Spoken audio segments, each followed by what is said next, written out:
Vanakkam. Welcome back to our course on SAP Materials Management. It is important to understand how to configure the system to bring required processes in the right way into SAP. We discussed how to configure the organization structure, material master, and business partner from MM point of view. And then we discussed how to configure the purchasing documents in the last 4 sessions. We will discuss the configuration of output messages, conditions, schemas, that is the message determination and pricing procedure in this session.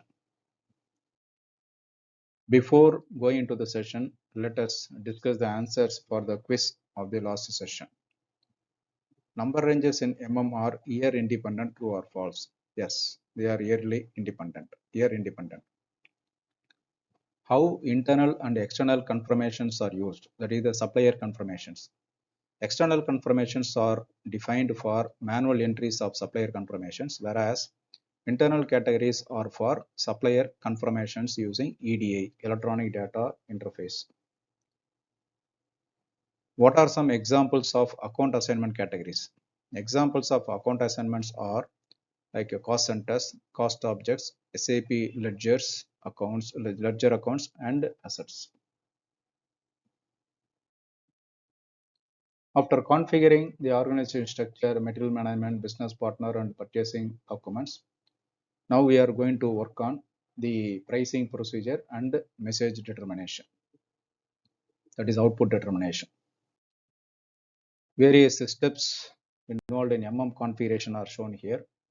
In this session, we continue the configuration about message determination and pricing procedure. External purchasing documents generate outputs, in other words, messages. These messages contain information sent to the supplier through various media like email, EDI, fax, etc. The variety of media will depend on each supplier. While generating output for supplier, the user may not remember the type of media acceptable for the supplier because everyone asking in different way. For this reason, in SAP, there is an option to determine the message functionality where we can define the output media for each supplier.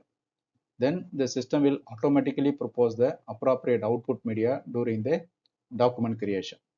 For example, a company wants to send the output message like a purchase orders, contracts, and other things to a supplier by email. Then system will propose that this has to be sent by email through the message determination. For messages that need to be printed out, system must determine the printer. So a printer must be assigned to these various settings. So for messages with message determination, SAP uses condition techniques. And also messages are determined based on predefined criteria such as document type and suppliers. So this is the brief about the messages and outputs. So now let us understand how message determination works through an example. Let us say a purchase order is created by a supplier for a purchase organization with a particular document type. So first the system will determine the message schema. The system will determine which is the message schema from the document category. For each document category, schema is defined in the configuration. And then system will define what is the condition type. The schema consists of various condition types listed in a particular sequence. And then access sequence and condition tables, these are determined. So these are also covered in the configuration. And then system will determine the condition record, which it will determine the condition tables assigned to the access sequence. The condition table will contain the condition records in a sequence that define which are all the priorities. And then determining the next condition record. Condition table consists of condition records for combination of document type, purchase organization, and supplier. Please note the combination is document type, purchase organization, supplier. And then copying the message details into the document. The system copies all the details such as medium, partner, and printer into the document. If required, we can change the print parameters for specific documents. Now we will discuss the message determination configuration for purchase orders. We can use the same configuration steps for all external documents like purchase orders, scheduling agreements, request for quotation, and contracts. In condition table, we will define the combination of field which the message, the records should be created. To define the new condition tables or to change the existing conditions, the menu path is provided here. That is no the one. And then we can define new table by copying an existing table. For example, condition type 025 has three fields assigned to it. That is purchase order type. See the left hand side of the bottom screenshot. We have the field like purchase document type, purchase organization, vendor. A condition record is maintained for the combination of these three. If you can see here on the right hand side, we have the field catalog. Left hand side, selected fields are there. So the table number 025, purchasing output determination document type for purchase org vendor, that was created by bringing all these three. Okay. Next, we have to define the access sequence, which is the search strategy by which SAP will search the valid message records. It is recommended to use the standard access sequence provided by SAP system, for which the menu path is given here. We can define the access sequence if you need by clicking on the new entries button or by providing SAP provided access systems. Here we don't see the new entries icon because I don't have the authorization in the system provided to me, so it is not there. But if you have all the authorization, you will be able to see it because it's a cross client. So that will be normally not provided only for some super users or the person who is owning this, they will be providing, or to the consultants who are setting, that will be provided. That is why now it's very important to use only the standard. To make changes in an access sequence provided by SAP system, select the sequence and double click on accesses on the left side of the menu. Now you will define the access sequence number, table number, and exclusive indicator as shown here. Next is to define the message type. In this step, we will define the message types relevant to purchase order. To define the message type, follow the menu path shown here. We can define the message type by clicking the new entries icon shown here. A new message type can also be created by copying a standard message type provided by SAP as shown here.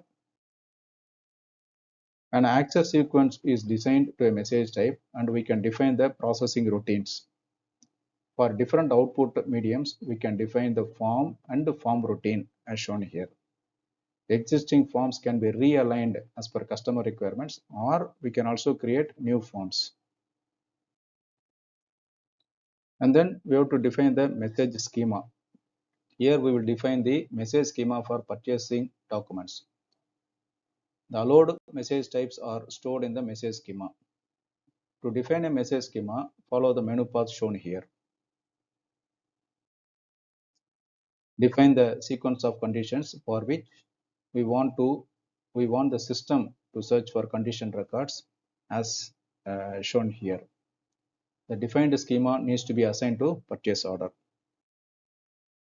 Only one schema and one message type can be assigned to each purchase document. Please note, only one schema, one per message type can be can be assigned to purchase document. Next, we have to define the partner roles.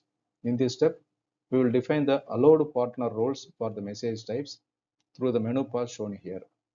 We can define the partner roles for each output type, medium type combination, that is the output type and medium type combination, by clicking the new entries button here. And then we have to assign the output devices to the purchasing groups through the menu path what is shown here. We have to assign the output device, that is like a printer or whatever it is as shown here. A pricing procedure determines the price of a material in a purchase order. The net price of a material depends on discounts, surcharges, taxes, freights, and other elements. The purchasing document can calculate the net price of materials based on gross price, discounts, taxes, freights. These values are referred to while creating the purchase orders and contracts. In SAP, the the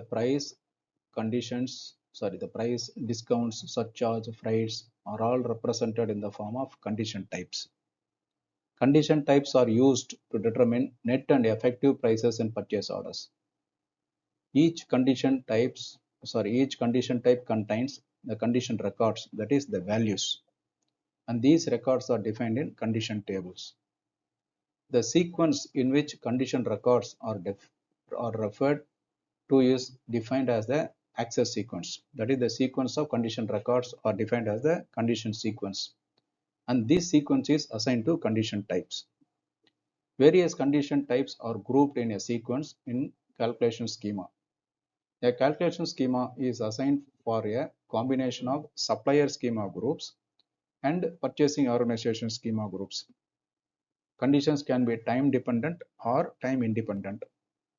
Time dependent conditions are defined for a certain validity period. Time independent conditions do not have validity period. For example, conditions in info records and contracts are always time dependent. Conditions in purchase orders are always time independent. Now we will discuss the steps involved in determining the pricing procedure. First is the determine the supplier schema and purchase organization schema. The system will determine this information based on the supplier master record and purchasing organization. And then determining the calculation schema. The system will determine relevant calculation schema based on the combination of supplier schema group and the purchasing organization schema group. And then determining the condition type. The system calculation schema consists of various condition types listed in the sequence. So condition type is defined for the metal price. Then determining the access sequence. The system will use the calculation schema to determine the access sequence assigned to the condition type. And then condition tables will be determined. The system will determine the condition tables assigned to the access sequence. Then the condition table of access sequence consists of many condition records, of which the contract item has the highest priority. The system search yields no value for this condition record, then it will go for the next one. The previous step, the system search yielded no result for the highest priority record, which is the contract item. So the system moved to the next condition record. So if it is not, it will go to the next condition record, which is in the plant info record. And then system will define the what is the price. Once the system finds the value of record, the system will assign it to the purchase order. So system will search. Part 1, it will search in contract as high priority. If it is not there, it is going to the purchase info record. Like this, it will go and search. Now we will discuss the various configuration steps involved in this condition types. First is to define the condition types. Condition types are used to represent pricing elements like price, discount, surcharge, etc. For example, condition type PB00 is for the gross price. These condition types are stored in the system in the form of condition records. Condition types have control parameters and are differentiated condition classes. For condition type for which we want to maintain the records with their own validity period, we have to specify the access sequence. To configure condition types, the menu path is given here. In the screen, we will see the condition types provided by SAP. If you want to create the new condition type, by clicking on the new entries button, we can proceed, or by selecting one condition type and then copy as, we can create a new one. Whenever we define our own condition types, always please do it starting with Z, because SAP has some slots which are available for this kind of conditions. At the same time, we should not change any condition types, standard condition types given by SAP as a standard functions. Here we see the details of condition types, which is now we are trying to configure here ZA01. In the control data 1 section, we will see the condition class, calculation type, condition category, rounding rule, and plus minus fields. A condition class is used for grouping similar condition types, like discount surcharges and condition class, which will be grouped together. Calculation type determines how condition value should be calculated, whether it is based on quantity, weight, or volume. Plus minus controls whether the condition results in a negative amount or positive amounts, or whether both positive and negative amounts are possible. Based on our requirements, we need to define the control data conditions when we create the condition types here. Then access sequence is a search strategy that SAP uses to search the valid condition record of a certain condition types. For example, when supplying pros, we can stipulate the system first to look for the price for a specific plant and then for a general applicable price. For condition types for which we want to maintain the records, their own validity periods, we must assign an access sequence. With access sequence, we can define the fields the SAP can check for a validation period. Menu path to define the access sequence is given here. System has provided, SAP provided access sequences as shown here. An access sequence is a cross-client setting. That is, each change you will make and have effect on the system. So here I don't have the access, so here it is not showing in the changeable mode, it is only in the gray mode. If you define your own access sequence, we must again define it starting with Z, so that system will have some recognition of for these kind of things. It also have some reservations for these kind of things. Now we have defined a access sequence 0002, for example, for the gross price condition PP00. System will search for the valid condition record in the sequence. System will pick the lowest number table first and then search for the condition record. If not found, system will search in the next table. And then the exclusive checkbox, which is shown here, which controls whether the system stops searching for a record after successful result has been obtained. So that is also one important thing. In calculation schema, we define the complete structure of different price components with the sequence and control parameters. When creating purchase order, system looks for a calculation schema based on schema system. It finds the value of each condition defined the schema. For example, we might have scenario where you have gross price for material and additional additional freight charges and additional handling charges have to be ordered. We may also have the discounts. All these things you have to define in the schema. To define the schema, this is the menu path. SAP provided calculation schema which are there already there. As usual, if you want, we can create new things by using the new entry or selecting standard and copy as. Now select the calculation schema and then click on the control data. System will display the screen shot like this. Now the first thing is the step. Step means determine the sequence of the condition types. And then counter. It is the access number of the conditions within a step in the pricing procedure.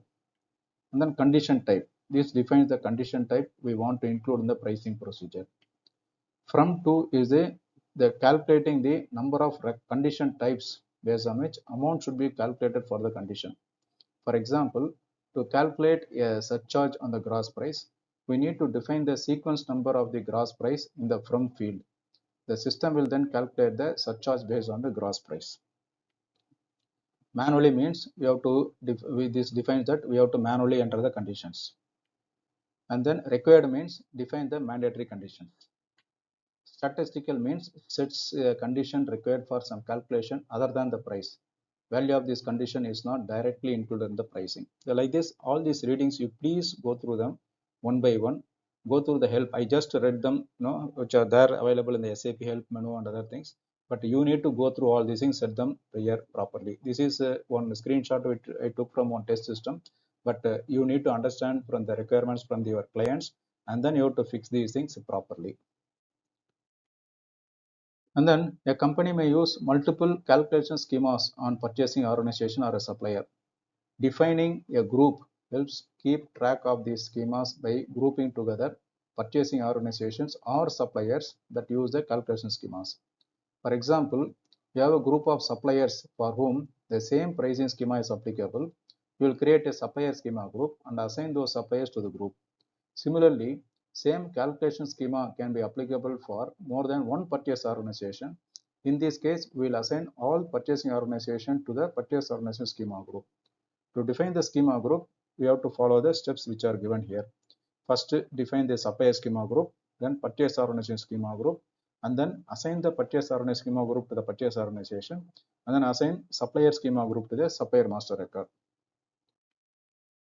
To define the supplier schema group, follow the menu path given here. and then select the define schema group for suppliers. Here we see multiple schema group for suppliers. To define a purchase organization schema group, follow the menu path given here. When creating a supplier master record, assign the schema group to the supplier in the purchasing data tab through business partner transaction.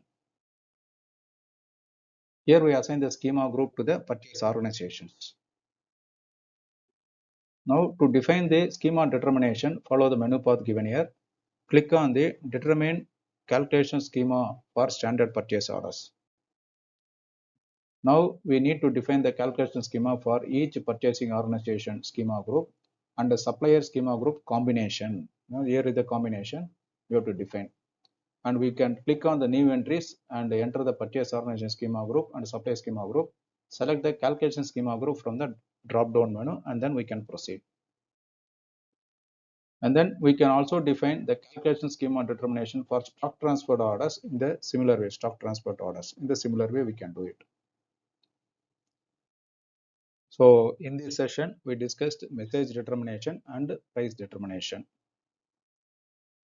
Now let us go through the quiz for this current session. How many schema and message types can we assign to each purchasing document? What are the examples of condition types in the pricing procedure? Schema groups can be grouped only at supplier levels, true or false. We'll see the answers in the next session, which is the final session. We discussed the configuration related to message determination and price determination. In the next and the final session, we will discuss release procedure. Meanwhile, go through the configuration settings explained and explore the descriptions, all the functions, etc. using the help option. Please give your feedback to improve the flow and contents. Meanwhile, suggest your friends and colleagues to subscribe to the channel so they also get the benefit. Thank you. See you in the next session. Take care. Bye.